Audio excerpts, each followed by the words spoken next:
قیامت کا نقشہ یہ کھینچا گیا ہے کہ ہر بچہ دنیا کے اندر بہت پیارا ہوتا ہے، لیکن وہ بچہ جو ابھی دودھ پیتا ہو ماں کو جتنا پیارا ہوتا ہے اور باقی بچے نہیں ہوتے۔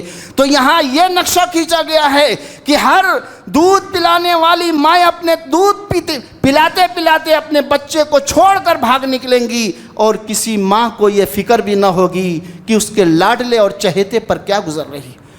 ان آیات سے معلوم ہوتا ہے کہ ہر انسان خود اپنے اعمال کا ذمہ دار ہوگا۔ ہمارے اندر سے خوف خدا ختم ہو گیا ہے۔ منافق نے ایک فیصلہ نہیں مانا، آج کا مسلمان ہے ہزاروں نہیں بلکہ لاکھوں فیصلہ نہیں مانتا ہے، نماز کا فیصلہ نہیں مانتا ہے، عبادت کا فیصلہ نہیں مانتا ہے، لینے دینے کی صفائی کا فیصلہ نہیں مانتا ہے، جھوٹ بولنے سے منع کیا نہیں مانتا ہے، شراب پینے سے منع کیا نہیں مانتا ہے، جوا کھیلنے سے منع کیا نہیں مانتا ہے، غیبت کرنے سے منع کیا نہیں مانتا ہے، ظلم کرنے سے منع کیا نہیں مانتا ہے، فلم بینی سے منع کیا نہیں مانتا ہے، چوری کرنے سے منع کیا نہیں مانتا ہے۔ ارے جو 100 فیصلے میرے حضور کے نہ مانے، اس کے لیے یہ آیت نازل ہوئی، فلا وربک لا یؤمنون حتی یحکموک فیما شجر بینہم ثم لا یجدوا فی انفسہم حرجا مما قضیت ویسلموا تسلیما۔ اے میرے محبوب، تیرے رب کی قسم، ہرگز وہ مومن نہیں ہو سکتا جب تک کہ اپنے اختلافات کے موقع پر آپ صلی اللہ علیہ وسلم کو جج نہ بنا لے۔ جب جنتی لوگ جنت میں جائیں گے، جہنمی لوگ جہنم میں دردناک عذاب چکھ رہے ہوں گے، اس وقت جنتیوں اور جہنمیوں کے درمیان ایک مکالمہ ہوگا۔ چنانچہ جنتی لوگ سوال کر دیں گے، ما سلککم فی سقر، تم جہنم میں کیسے آ گئے؟ دنیا میں تمہاری چلتی تھی، تم تو بہت مالدار تھے، قوم کے رئیس تھے، ملک کے وزیر اعظم تھے، تم تو صدر جمہوریہ کی کرسی پر تشریف رکھتے تھے، دنیا میں تمہارا حکم چلتا تھا، ایک موبائل فون سے تمہارا کام بن جایا کرتا تھا۔ ما سلککم فی سقر، تم جہنم میں کیسے آ گئے؟ جہنمی جواب دے گا، قالوا لم نک من المصلین، میں دنیا میں نماز نہیں پڑھتا تھا، مؤذن صاحب کہتے تھے حی علی الصلاح حی علی الفلاح، آؤ نماز کے لیے آؤ کامیابی کے لیے، میں ہوٹلوں کا رخ کیا کرتا تھا، بیوی بچوں میں مشغول ہو جایا کرتا تھا، پیار و محبت کی باتیں ہوتی تھیں۔ الحمدللہ الحمد لله نحمده ونستعينه ونستغفره ونؤمن به ونتوكل عليه ونعوذ بالله من شرور أنفسنا ومن سيئات أعمالنا من يهده الله فلا مضل له ومن يضلله فلا هادي له وأشهد أن لا إله إلا الله وحده لا شريك له وأشهد أن محمدًا عبده ورسوله أما بعد فإن خير الحديث كتاب الله وخير الهدي هدي محمد صلى الله عليه وسلم وشر الأمور محدثاتها وكل محدثة بدعة وكل بدعة ضلالة وكل ضلالة في النار۔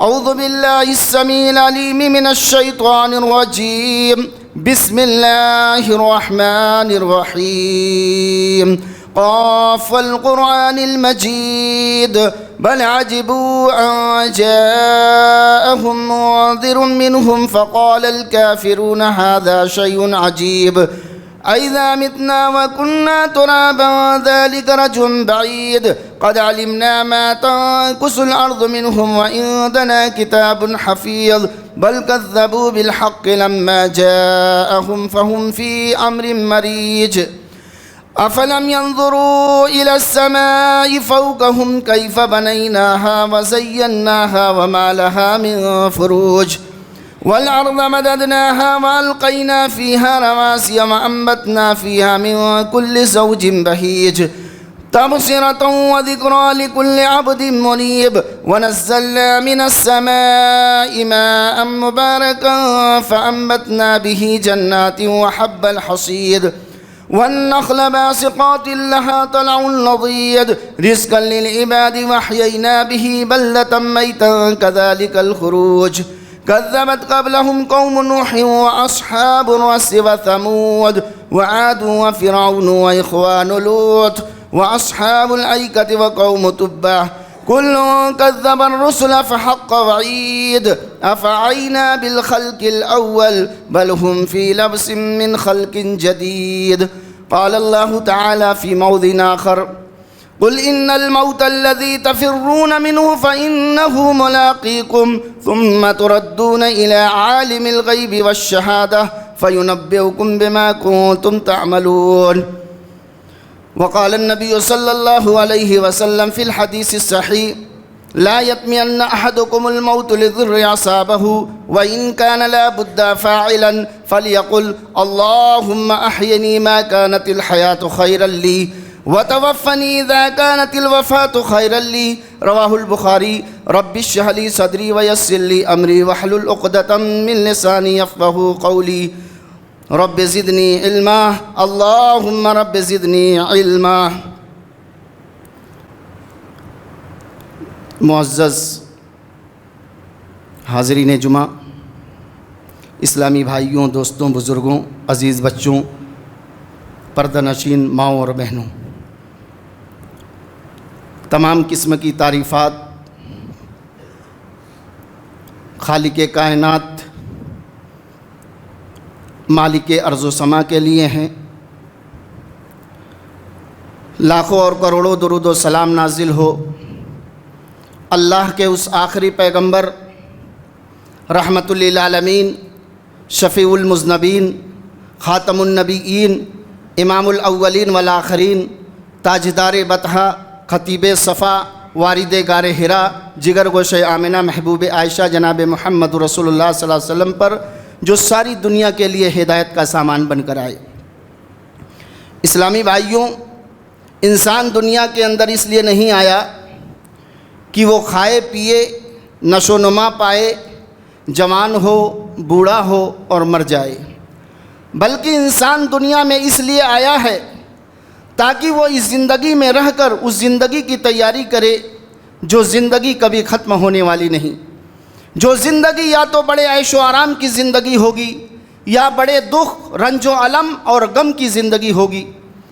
امام کائنات حضرت محمد رسول اللہ صلی اللہ علیہ وسلم نے اس زندگی کے بارے میں یوں بیان کیا ہے: ایک ایسا شخص جس کو رہنے کے لیے مکان نہیں، پہننے کے لیے کپڑے نہیں، کھانے کے لیے کوئی چیز میسر نہیں، وہ شخص ایک لمحے کے لیے جنت میں ڈالا جائے گا.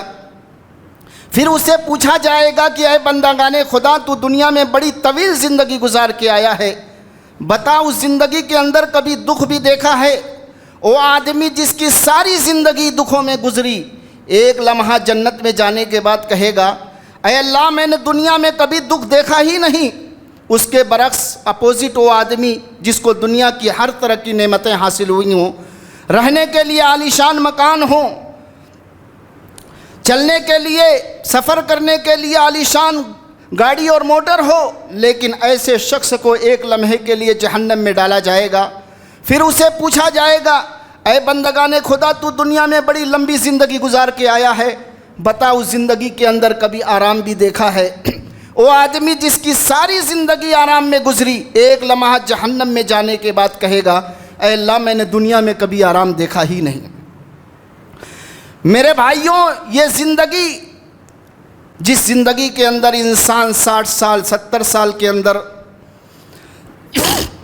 جو کچھ عمل کیا ہوگا، اور جو بھی شخص اس دنیا کے اندر آیا ہے اسے اس دنیا سے جانا ہے، چاہے چھوٹا ہو یا بڑا، امیر ہو یا غریب، حاکم ہو یا حکام، بوڑھا ہو یا جوان، مرد ہو یا عورت، سب کو یہ دنیا چھوڑنی ہے.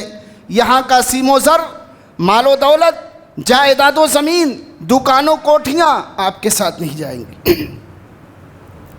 چند پیسے جن کے ذریعے ہم نے کسی غریب کی مدد کی، چند رکعت نماز جو ہم نے خلوص نیت کے ساتھ ادا کی، چند میٹھی باتیں جو ہم نے کسی غریب مجبور کو اطمینان دلانے کے لیے کی، یہ چیزیں ہمیں کام آئیں گی اور دنیا کا سارا ساز و سامان دھرا کا دھرا رہ جائے گا. میرے بھائیوں، یاد رکھو، جب موت آئے گی تو 1 منٹ کیا 1 سیکنڈ بھی فرصت نہیں دے گی. ایک صحابی قرآن کریم کی آیت پڑھتے جا رہے ہیں، روتے جا رہے ہیں. اللہ کے نبی نے کہا ہے خلید تم اس آیت کو کتنی بار پڑھو گے؟ کل نفس ذائقۃ الموت، ہر شخص کو موت کا مزہ چکھنا ہے۔ تم اس آیت کو کتنی بار پڑھو گے؟ تجھے اس پڑھنے نے 4 جنات کا انتقال ہو گیا ہے، 4 جنوں کا انتقال ہو چکا ہے، 4 جنات انتقال کر چکے ہیں۔ او مسلمانوں، کاش کہ تم نے اپنے دلوں میں خوف خدا کو پہچانا ہوتا، رب کے قرآن کی طرف بلایا ہوتا، مدینے والے کے فرمان کی طرف بلایا ہوتا، تو آج یہ روز بد ہمیں دیکھنا نہ پڑتا۔ اللہ کے نبی جناب محمد رسول اللہ صلی اللہ علیہ وسلم کا آخری وقت ہے۔ آپ صلی اللہ علیہ وسلم یہ دعا کرتے اللہم اعنی علی غمرات الموت و سکرات الموت، اے اللہ میں تیرا ناتواں بندہ، کمزور بندہ، موت کی سختی سے تیری پناہ چاہتا ہوں۔ آپ صلی اللہ علیہ وسلم راتوں کو اس قدر بیدار رہتے تھے، ام المومنین حضرت عائشہ صدیقہ رضی اللہ تعالیٰ عنہا بیان فرماتی ہیں حتیٰ تورمت قدمہ ہو، یہاں تک کہ آپ کے پاؤں مبارک میں ورم آ جاتا تھا۔ صحابہ کرام کہتے تھے آپ معصوم عن الخطا ہیں، آپ کی اگلی اور پچھلی سب گناہ معاف ہو چکی ہیں، اس کے باوجود آپ راتوں رات نماز کیوں پڑھتے ہیں؟ آپ نے کیا پیارا جواب دیا، افلا اکون عبدا شکورا، کیا میں اللہ کا شکر گزار بندہ نہ بنوں؟ اگر میں شکر گزاری نہ کروں تو کون کرے گا؟ کاش کی یہ چیز ہمارے اندر پیدا ہو جائے، دنیا کا نقشہ بدل جائے گا، دنیا کی تاریکی روشنی سے بدل جائے گی، اور سماج و معاشرے کا ہر فرد اطمینان و سکون کی سانس لینے لگے گا۔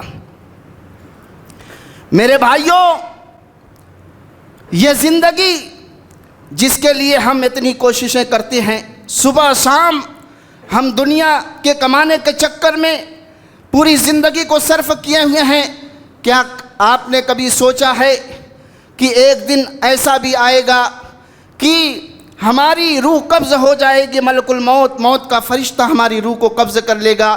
آپ دنیا کے کسی گوشے میں چلے جائیں، وہاں پر موت آ جائے گی۔ ایک ہندوستانی آدمی اپنی ہندوستان کی سرزمین کو چھوڑ کر سعودیہ کی سرزمین پہ جاتا ہے، شاید وہاں موت نہ آئے۔ سعودیہ کی سرزمین نے کہا وہ ہندوستانی آدمی تم ہندوستان کو چھوڑ کر یہاں کیوں آئے ہو؟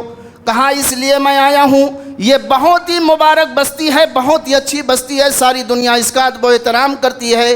کہا یہ مبارک سرزمین ضرور ہے، لیکن یہ زمین بھی بے وفا ہے، با وفا نہیں ہے، کیونکہ یہ زمین و زمین ہے جس نے آمنہ کے لال کو بھی نہ چھوڑا، یہ زمین و زمین ہے جس نے فاطمہ کے باپ کو بھی نہ چھوڑا، یہ زمین و زمین ہے جس نے عائشہ کے شوہر کو بھی نہ چھوڑا، یہ زمین و زمین ہے جس نے رحمت للعالمین کو بھی نہ چھوڑا، یہ زمین و زمین ہے جس نے شفیع المذنبین کو بھی نہ چھوڑا، یہ زمین و زمین ہے جس نے خاتم النبیین کو بھی نہ چھوڑا، یہ زمین و زمین ہے جس نے امام الاولین والآخرین کو بھی نہ چھوڑا، یہ زمین و زمین ہے جس نے تاجدار بطحا کو بھی نہ چھوڑا، یہ زمین و زمین ہے جس نے وارد غار حرا کو بھی نہ چھوڑا، یہ زمین و زمین ہے جس پر اللہ کا آخری نبی اور جس کا مقام اللہ کے بعد دوسرے نمبر پر ہے اس کو بھی نہ چھوڑا۔ کہا میں نے دیکھا موت ہر جگہ منڈلا رہی ہے، نہ ہندوستان سے چھٹکارا ملا، نہ سعودیہ کی سرزمین سے چھٹکارا ملا۔ اسی کو اللہ نے اپنی کتاب قرآن مجید میں فرما دیا اینما تکونوا یدرککم الموت ولو کنتم فی بروج مشیدہ، او لوگوں پہاڑوں میں چلے جاؤ، سمندروں میں چلے جاؤ، پاتال میں چلے جاؤ، دریا میں چلے جاؤ، موت آ جائے گی۔ الموت قدح کل نفس شاربہ والقبر باب کل نفس داخلہ، موت ایک ایسا پیالہ ہے جسے ہر شخص کو پینا ہے، اور قبر ایک ایسی منزل ہے جسے ہر شخص کو گزرنا ہے۔ حضرت معاذ ابن جبل کا آخری وقت ہے۔ اچانک معاذ ابن جبل رونے لگے۔ لوگوں نے پوچھا کیوں رو رہے ہو؟ موت کے ڈر سے رو رہے ہو؟ کہنے لگے میں موت سے کیوں ڈروں، اس کو تو آنی ہی آنی ہے۔ پوچھا پھر روئے کیوں؟ صحابی کہتے ہیں میرے دل کی تمنا میرے دل میں رہی، میری آرزو پوری نہ ہو سکی، میری حسرت میرے دل میں رہی، میرا شوق پورا نہ ہو سکا، میری تمنا میرے دل میں رہی، میری خواہش پوری نہ ہو سکی، بستر پر موت آ رہی ہے۔ اے کاش رمضان کا مہینہ ہوتا، میں روزے دار ہوتا، گرمی کا موسم ہوتا، مجھے سخت پیاس لگی ہوتی، کفار سے مقابلہ ہوتا، میدان جہاد اور جنگ ہوتا، میں کئی کافروں کو قتل کر دیتا، پھر وہ مجھے قتل کر دیتے، میری زبان کو کاٹ لیتے، اللہ کے ہاں پیشی ہوتی، میرا پروردگار مجھ سے پوچھتا اے معاذ دنیا سے تم کیا لائے ہو؟ میں عرض کرتا الہی بولوں کیسے؟ تیری راہ میں زبان کٹا کے آیا ہوں، روزہ رکھ کے آیا ہوں، تیرے محبوب کے حوض کوثر سے روزہ افطار کروں گا۔ حضرت معاذ ابن جبل کی تمناؤں کو دیکھو، ان کی آرزوؤں کو دیکھو، ان کی حسرتوں کو دیکھو۔ آج انسان کی تمنا یہ ہے مکان بڑھ جائے، دکان بڑھ جائے، ایک منزلہ بنا رہے ہیں، دوسرے کی تیاری ہے، اصل جگہ جو قبر کی جگہ ہے کسی کو تیاری نہیں۔ حالانکہ قرآن کریم کہتا ہے کل نفس ذائقۃ الموت، ہر نفس کو موت کا مزہ چکھنا ہے۔ قرآن کے اس جملے پر ذرا غور تو کرو، چکھنے کی بات ہے، پکڑنے کی بات نہیں، یعنی ہر آدمی کو موت کا ذائقہ آنا ہی آنا ہے، ہر آدمی کو اس دنیا سے جانا ہے۔ لیکن میرے بھائیوں، کیا ہم نے اس کے لیے تیاری کی ہے؟ جیسے ایک مہربان باپ اپنے بیٹے سے کہتا ہے بیٹا امتحان سر پر ہے، تیاری کر لیجئے، دیکھ لیجئے امتحان میں کام آئے گا۔ اللہ تبارک و تعالیٰ قرآن کریم میں اعلان فرماتا ہے اقترب للناس حسابهم وهم فی غفلۃ معرضون، لوگوں کے امتحان کا وقت ان کے سر پر آ پہنچا، وَهُمْ فِي غَفْلَةٍ مُوردُونَ، لوگ ابھی خواب غفلت میں پڑے ہوئے ہیں، مکان کی چھت گرنے والی ہے، لوگ ابھی خواب غفلت میں پڑے ہوئے ہیں، مکان چھوڑنے کو تیار نہیں، سیلاب آنے والا ہے، لیکن لوگ حفظ ما تقدم کے طور پر کچھ کرنے کو تیار نہیں۔ اللہ تبارک و تعالی قرآن کریم میں اعلان فرماتا ہے لوگوں اس کے لیے تیاری کرو۔ اللہ کے نبی جناب محمد رسول اللہ صلی اللہ علیہ وسلم نے ارشاد فرمایا لا یطمئن احدکم الموت لضر اصابہ وان کان لا بد فاعلا فلیقل، تم میں سے کوئی شخص مصیبت کے پہنچنے کے سبب موت کی تمنا نہ کرے، موت کی آرزو نہ کرے، اگر یہ بات ضروری ٹھہرے فلیقل، تو چاہیے کہ یہ کہے اللہم احینی ما کانت الحیات خیرا لی وَتَوَفَّنِي اِذَا كَانَتِ الْوَفَاةُ خَيْرًا لِّي، اے اللہ جب تک میرے لیے زندگی بہتر ہو مجھے زندہ رکھ، وَتَوَفَّنِي اِذَا كَانَتِ الْوَفَاةُ خَيْرًا لِّي، میرے لیے وفات بہتر ہو، موت بہتر ہو تو مجھے وفات دے دے۔ یہ انسان دعا کر سکتا ہے، لیکن ڈائریکٹ موت کی تمنا اور آرزو کرنے سے منع کیا گیا ہے۔ اس لیے اللہ کے نبی صلی اللہ علیہ وسلم نے فرمایا کہ لذتوں کو توڑنے والی، لذتوں کو برباد کرنے والی، لذتوں کو ملیا میٹ کرنے والی موت کو کثرت سے یاد کرو۔ آج انسان اپنے دلوں میں ہزاروں آرزویں لیے ہوئے ہیں، ہزاروں خواہشیں لیے ہوئے ہیں، انسان کی پوری زندگی ختم ہو جاتی ہے لیکن اس کی آرزویں اور خواہشیں ختم نہیں ہوتی۔ لیکن ایک دن موت کا فرشتہ آتا ہے، اس کی روح کو قبض کر لے جاتا ہے، اور اللہ کے رسول صلی اللہ علیہ وسلم نے امت کو آگاہ کیا ہے، خبردار کیا ہے اغتنم خمسا قبل خمس، حیات قبل موتک، وصحت قبل سقمک، وفراغ قبل شغلک، وشبابک قبل حرمک، وغناک قبل فقرک۔ اللہ کے نبی نے فرمایا 5 چیزوں کو 5 چیزوں سے پہلے غنیمت سمجھو۔ حیات قبل موتک، اپنی زندگی کو موت کے آنے سے پہلے پہلے غنیمت سمجھو۔ حیات قبل موتک وصحت قبل سقمک، اور اپنی صحت کو بیماری کے آنے سے پہلے غنیمت سمجھو۔ وشبابک قبل حرمک، اپنی جوانی کو بڑھاپے آنے سے پہلے پہلے غنیمت سمجھو۔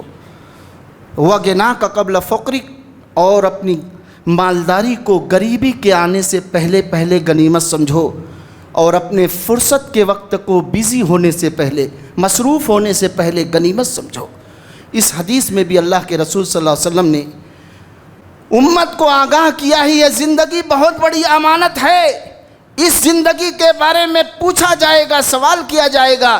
لا تزول قدم ابن آدم یوم القیامت حتی یسأل عن 5، وفی روایت حتی یسأل عن 4، عن عمر فیما افنا، وعن شبابہ فیما ابلا، وعن مالہ من این اکتسب، وفیما انفق۔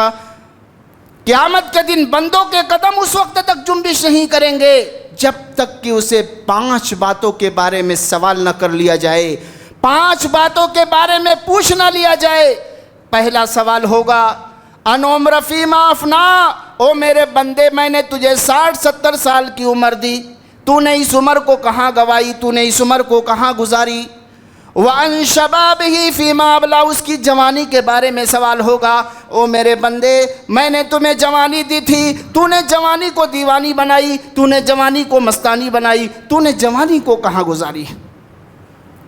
وَعَنْ مَالِهِ مِنْ أَيْنَ اكْتَسَبَهُ وَفِيمَا أَنْفَقَهُ، اس کے مال کے بارے میں سوال ہوگا، میرے بندے میں نے تمہیں مال دیا تھا، بتا تم نے مال کو کہاں سے حاصل کیا اور کہاں خرچ کیا۔ اور آخری سوال ہم جیسے لوگوں سے ہوگا، جو تم نے علم حاصل کیا تھا کہاں تک دوسروں تک پہنچایا اور اس پر عمل کیا۔ تو میرے بھائیوں یاد رکھو، یہ زندگی بھی بہت بڑی امانت ہے اور ہر شخص اس کے بارے میں جواب دہ ہے اور اس کے بارے میں سوال کیا جائے گا۔ اور جیسے کوئی آدمی لمبے سفر پر ہو، جانے والا ہو، اس کے لیے بہت پہلے سے تیاری کرتا ہے، تو یہ آخرت کا سفر جو بہت ہی اہم سفر ہے، اس دن انسان کا عالم یہ ہوگا، ہر انسان ایک دوسرے سے بھاگے گا۔ یوم یفر المرء من اخیہ و امہ و ابیہ و صاحبتہ و بنیہ، اس دن باپ بیٹے سے بھاگے گا، ماں بہن سے بھاگے گی، بیوی شوہر سے بھاگے گا۔ حشر کا دن ہوگا، محشر کا دن ہوگا، حساب و کتاب کا دن ہوگا، اللہ کی عدالت کی پیشی کا دن، پروردگار عالم کے حضور میں جانے کا دن، نام اعمال تلنے کا دن، ہر آدمی کے نام اعمال اچھے اور برے لینے کا دن۔ پوری دنیا جانتی ہے، لیکن ہمیں کلام اللہ پر اعتماد اور بھروسہ ہونا چاہیے۔ قرآن کریم نے نقشہ کھینچا ہے کہ ہر دودھ پلانے والی مائیں اپنے دودھ پیتے بچے سے غافل ہو جائیں گی، ہر حاملہ کا حمل گر جائے گا۔ یوم ترونہا تذل کل مرضعۃ عما ارضعت وتضع کل ذات حمل حملہا وتری الناس سکارا وما ہم بسکارا ولکن عذاب اللہ شدید۔ قیامت کی سختی کا عالم یہ ہوگا کہ ہر دودھ پلانے والی مائیں اپنے دودھ پیتے بچے سے غافل ہو جائیں گی، ہر حاملہ کا حمل گر جائے گا، لوگ تم کو مدہوش نظر آئیں گے، حالانکہ وہ نشے میں نہ ہوں گے۔ وَلَٰكِنَّ عَذَابَ اللَّهِ شَدِيدٌ، لیکن اللہ کے عذاب کی لپیٹ میں ہوں گے۔ یہاں قرآن نے دودھ پلانے والوں کے لیے مرضع کا لفظ استعمال کیا ہے، اور مرضع اس وقت بولتے ہیں جب کہ ماں بالفعل اپنے بچے کو دودھ پلا رہی ہو۔ قیامت کا نقشہ یہ کھینچا گیا ہے کہ ہر بچہ دنیا کے اندر بہت پیارا ہوتا ہے، لیکن وہ بچہ جو ابھی دودھ پیتا ہو ماں کو جتنا پیارا ہوتا ہے اور باقی بچے نہیں ہوتے۔ تو یہاں یہ نقشہ کھینچا گیا ہے کہ ہر دودھ پلانے والی مائیں اپنے دودھ پلاتے پلاتے اپنے بچے کو چھوڑ کر بھاگ نکلیں گی، اور کسی ماں کو یہ فکر بھی نہ ہوگی کہ اس کے لاڈلے اور چہیتے پر کیا گزر رہی۔ ان آیات سے معلوم ہوتا ہے کہ ہر انسان خود اپنے اعمال کا ذمہ دار ہوگا۔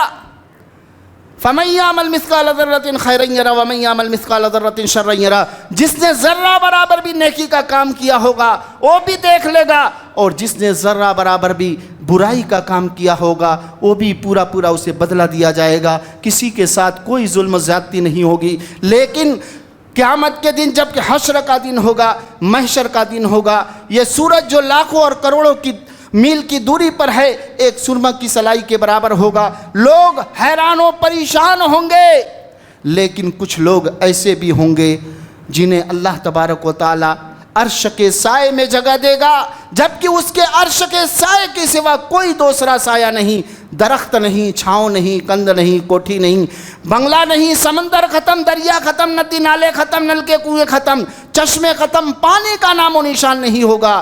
7 قسم کے لوگوں کو اللہ تعالیٰ عرش کے سائے میں جگہ دے گا۔ بخاری شریف کی حدیث ہے، ان ابی درداء رضی اللہ تعالیٰ عنہ قال قال رسول اللہ صلی اللہ علیہ وسلم 7 یظلهم اللہ فی ظل یوم لا ظل الا ظلہ، الامام العادل والشاب النشأ فی عبادۃ اللہ ورجل قلبہ معلق فی المساجد ورجلان تحابا فی اللہ اجتمعا علیہ وتفرقا علیہ ورجل تصدق بصدقۃ اخفاها۔ حتى لا تعلم شماله ما تنفق يمينه ورجل ذكر الله خاليا ففاضت عيناه ورجل ذات امرأة ذات منصب وجمال فقال أنا أخاف الله رواہ البخاری۔ اللہ تعالیٰ قیامت کے دن 7 قسم کے لوگوں کو عرش کے سائے میں جگہ دیں گے، جبکہ اس کے عرش کے سائے کے سوا کوئی دوسرا سایہ نہیں ہوگا۔ وہ کون سے لوگ ہیں؟ پہلے خوش نصیب لوگ الامام العادل، اللہ کے نبی نے بیان فرمایا انصاف کرنے والا امام ہوگا۔ الامام العادل والشاب النشأ فی عبادت اللہ، دوسرا ایسا نوجوان جس نے اپنی ساری جوانی کو اللہ کی عبادت میں گزار دی، جوانی کو دیوانی نہیں بنائی، جوانی کو لو لعب میں نہیں گزاری، اللہ کی عبادت میں گزار دی۔ شاب نشأ فی عبادت اللہ ورجل قلبہ معلق فی المساجد، ایسا آدمی جس کا دل مسجد سے لگا رہتا ہے۔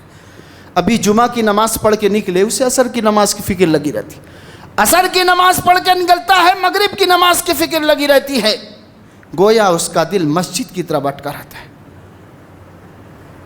ورجل قلبہ معلق فی المساجد ورجلان تحابا فی اللہ اجتمعا علیہ وتفرقا علیہ، 2 ایسے آدمی جو اللہ ہی کے واسطے محبت کرتے ہوں، اللہ ہی کے نام پر ملتے ہوں اور اللہ ہی کے نام پر الگ ہوتے ہوں۔ دنیاوی کوئی غرض و غایت نہیں، دنیا کا کوئی مقصد نہ ہو، الحب للہ والبغض للہ، اللہ کے لیے محبت، اللہ کے لیے دشمنی۔ یہ آدمی بھی کل قیامت کے دن عرش کے سائے میں جگہ پائے گا۔ ورجل قلبہ معلق فی المساجد ورجلان تحابا فی اللہ اجتمعا علیہ وتفرقا ورجل تصدق بصدقۃ اخفاها حتی لا تعلم شمالہ ما تنفق یمینہ، ایسا آدمی جس نے صدقہ کیا تو بائیں ہاتھ کو بھی پتہ نہ چل سکا کہ دائیں ہاتھ نے کیا خرچ کیا ہے، یعنی اخلاص اور نیک نیتی کے ساتھ اللہ کی رضا کے لیے خرچ کرے، لوگوں کو دکھانا مقصود نہ ہو، دنیا والوں کو دکھانا مقصود نہ ہو، تو یہ آدمی بھی کل قیامت کے دن عرش کے سائے میں جگہ پائے گا۔ حتی لا تعلم شمالہ ما تنفق یمینہ ورجل ذکر اللہ خالیا ففاضت عیناہ، ایسا آدمی جس نے تہجد میں اٹھ کر صلاۃ اللیل، قیام اللیل، قیام رمضان، تراویح پڑھ کر اس کی آنکھوں سے آنسو ڈبڈبائے۔ یہاں پر ایک نکتہ اور پیش کر دوں، رات عشاء کی نماز کے بعد جو نماز پڑھی جاتی ہے اس کے کئی نام حدیث میں آئے ہیں، چونکہ اب رمضان المبارک بھی قریب آ رہا ہے، بہت سے لوگوں ڈاؤٹ کے اندر پڑے ہوئے ہیں۔ صلاۃ اللیل حدیث میں کئی نام ہیں، ایک نام صلاۃ اللیل، قیام اللیل، قیام رمضان، تراویح، تہجد۔ رمضان المبارک میں اسی نماز کو تراویح کے نام سے یاد کیا جاتا ہے۔ غیر رمضان میں یعنی ابھی رمضان نہیں، اسی نماز کو تہجد، صلاۃ اللیل، جو بھی کہہ لیں، قیام اللیل بھی کہا جاتا ہے۔ تو جو آدمی جس رات میں اٹھ کر اللہ کی عبادت کی ہو تو اس کے آنکھوں سے آنسو ڈبڈبا آئے، وہ آدمی بھی کل قیامت کے دن عرش کے سائے میں جگہ پائے گا، جب اس کے عرش کے سائے کے سوا کوئی دوسرا سایہ نہیں۔ 7واں اور آخری وہ آدمی ورجل ذات امرأۃ ذات منصب وجمال فقال انا اخاف اللہ، 7واں اور آخری وہ آدمی جس کو حسین و جمیل عورت نے، خوبصورت عورت نے اپنے ساتھ برائی کی دعوت دی، اس نے کہا انی اخاف اللہ، میں اللہ سے ڈرتا ہوں، جس کی پکڑ بڑی سخت ہے۔ یہ آدمی بھی کل قیامت کے دن عرش کے سائے میں جگہ پائے گا، جبکہ اس کے عرش کے سائے کے سوا کوئی دوسرا سایہ نہیں ہوگا۔ مسلمانوں ذرا غور کرو اور اپنے گریبان میں منہ ڈال کر سوچو، کیا ہم ایسا عمل کرتے ہیں کہ کل قیامت کے دن ہمارا بھی حشر ان 7 خوش نصیبوں کے اندر ہو جو عرش کے سائے میں جگہ پائیں؟ ہم ایسا عمل کرنے کی کوشش کرنا چاہیے۔ امام مالک رحمۃ اللہ علیہ کا نام آپ نے سنا ہوگا، یہ ائمہ 4 میں سے ہیں، یعنی 4 اماموں میں سے ہیں۔ ان کی بڑی خواہش تھی کہ ان کا انتقال مدینہ کے اندر ہو اور وہیں پر ان کی قبر بنے۔ چنانچہ ایک مرتبہ خواب کے اندر اللہ کے رسول، انہوں نے خواب کے اندر دیکھا کہ اللہ کے رسول نے 5 انگلیوں کا اشارہ کیا۔ امام مالک رحمۃ اللہ علیہ کو فکر لاحق ہو گئی، آیا میرا انتقال 5 سال میں ہوگا؟ میرا انتقال 5 مہینے میں ہوگا، میرا انتقال 5 ہفتے کے اندر ہوگا، میرا انتقال 5 دن کے اندر ہوگا یا 5 گھنٹے کے اندر ہوگا۔ چنانچہ اس کی تعبیر پوچھنے کے لیے ایک شخص کے پاس پہنچے اور کہا کہ اللہ کے رسول نے یہ 5 انگلیوں کا اشارہ کیا، اس کا مطلب کیا ہے؟ کہا اس کا مطلب یہ ہے کہ 5 چیزیں ایسی ہیں جو اللہ کے علاوہ کوئی نہیں جانتا، کوئی نہیں جانتا، نہ کسی نبی کو پتہ ہے، نہ کسی ولی کو پتہ ہے، نہ کسی پیر کو پتہ ہے، نہ کسی فقیر کو پتہ ہے۔ ثم تلا هذه الآية ان اللہ عنده علم الساعة وينزل الغيث ويعلم ما في الأرحام وما تدري نفس ماذا تكسب غدا وما تدري نفس بأي أرض تموت ان اللہ علیم خبیر۔ یہ سورہ لقمان کی آیتیں ہیں۔ قیامت کا ٹھیک وقت اللہ کو معلوم ہے، کوئی نہیں جانتا بھی کیا ہو جائے گا، چند منٹ میں کیا ہو جائے گا، کل کیا ہو جائے گا۔ ان اللہ عنہ علم الساعہ، قیامت کا ٹھیک وقت اللہ کو معلوم ہے۔ بہت سے مقامات پر ترکی اور دیگر مقامات پر زلزلے آ گئے، اور ایسے خطرناک زلزلے کی بڑی بڑی بلڈنگیں بالکل زمین بوس ہو گئیں۔ ان اللہ عنہ علم الساعہ وینزل الغیث، کوئی نہیں جانتا بارش کب ہوگی، کہاں ہوگی، کیسے ہوگی، کس قدر ہوگی اور کہاں نہیں ہوگی۔ وَيَعْلَمُ مَا فِي الْأَرْحَامِ، کوئی نہیں جانتا ماں کے رحم میں کیا ہے، خوش نصیب ہوگا، بد نصیب ہوگا، کالا ہوگا، گورا ہوگا، اللہ کے علاوہ کوئی نہیں جانتا۔ وَمَا تَدْرِي نَفْسٌ مَاذَا تَكْسِبُ غَدًا، کوئی نہیں جانتا انسان کل کیا کمائے گا۔ کتنے کروڑ پتی آدمی آج بھکاری بن گئے اور کتنے بھکاری کروڑ پتی بن گئے۔ زلزلے آئے، کروڑ پتی آدمی 1 منٹ میں فٹ پاتھ پر آ گیا۔ اللہ کی مار ایسی سخت ہے کہ 1 سیکنڈ کے اندر انسان اپنے دولت پر، اپنے جاؤ حشمت پر تکبر نہ کرے، 1 سیکنڈ کے اندر فقیر بنا دے گا۔ کوئی نہیں جانتا انسان کل کیا کمائے گا۔ وَمَا تَدْرِي نَفْسٌ بِأَيِّ أَرْضٍ تَمُوتُ، کوئی نہیں جانتا انسان کہاں مرے گا۔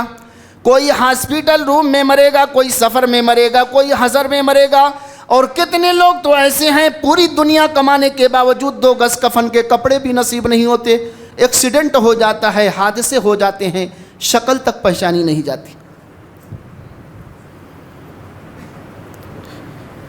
اور ایک شخص تو ایسا تھا کہ مسٹر ضیاء الحق کی تاریخ پڑھو، مسٹر ضیاء الحق ہوائی جہاز پر بیٹھا ہوا تھا، ٹائم بم پھٹتا ہے، اس کی ہڈی گوڈی کا بھی پتہ نہ چلا، نہ زمین پر مرا نہ آسمان پر مرا۔ وَمَا تَدْرِي نَفْسٌ بِأَيِّ أَرْضٍ تَمُوتُ إِنَّ اللَّهَ عَلِيمٌ خَبِيرٌ، کوئی نہیں جانتا انسان کہاں مرے گا، بے شک اللہ تعالیٰ جاننے والا اور خبر رکھنے والا ہے۔ یہ سورہ لقمان کی آیتیں مفاتیح الغیب صرف رب العالمین ہے، یہ غیب کی کنجیاں صرف اسی کے پاس ہیں، اس کے علاوہ دنیا میں کوئی نہیں جانتا۔ اور یہ 1400 سال پہلے قرآن نے چیلنج پر چیلنج کیا۔ اس لیے میرے بھائیوں، اپنی زندگی کا محاسبہ کرو، اپنی زندگی کے بارے میں سوچو۔ 60 سالہ زندگی کے لیے، 70 سالہ زندگی کے لیے ہم کتنی کوششیں کرتے ہیں، لیکن وہ زندگی کان مقدارہ 50,000 سنہ، 50,000 سال کا ایک دن ہوگا۔ کیا اس زندگی کے بارے میں ہم نے کبھی سوچا ہے؟ اس زندگی کے بارے میں ہم نے کبھی غور کیا ہے؟ اللہ کے رسول صلی اللہ علیہ وسلم امت کو آگاہ کیا کرتے تھے اور خبردار کیا کرتے تھے کہ تم اپنی موت کو جب یاد کرو گے، اپنی حشر اور قبر کو یاد کرو گے تو اس کے لیے تیاریاں بھی کرو گے۔ اور صحابہ کرام کا یہ معمول تھا کہ وہ اپنی موت کو کثرت سے یاد کیا کرتے تھے اور اس کے لیے کوششیں، محنت اور جہد و جہد کیا کرتے تھے۔ مگر افسوس، صد افسوس، اسی اسلام کے ماننے والے، اسی رسول مقبول کے پیروکار، آج ہم نے نبی کے فرمودات کو ترک کر دیا، جس کی وجہ سے ذلت و رسوائی ہمارا مقدر بن گئی۔ جب جنتی لوگ جنت میں جائیں گے، جہنمی لوگ جہنم میں دردناک عذاب چکھ رہے ہوں گے، اس وقت جنتیوں اور جہنمیوں کے درمیان ایک مکالمہ ہوگا۔ چنانچہ جنتی لوگ سوال کر دیں گے، ما سلککم فی سقر، تم جہنم میں کیسے آ گئے؟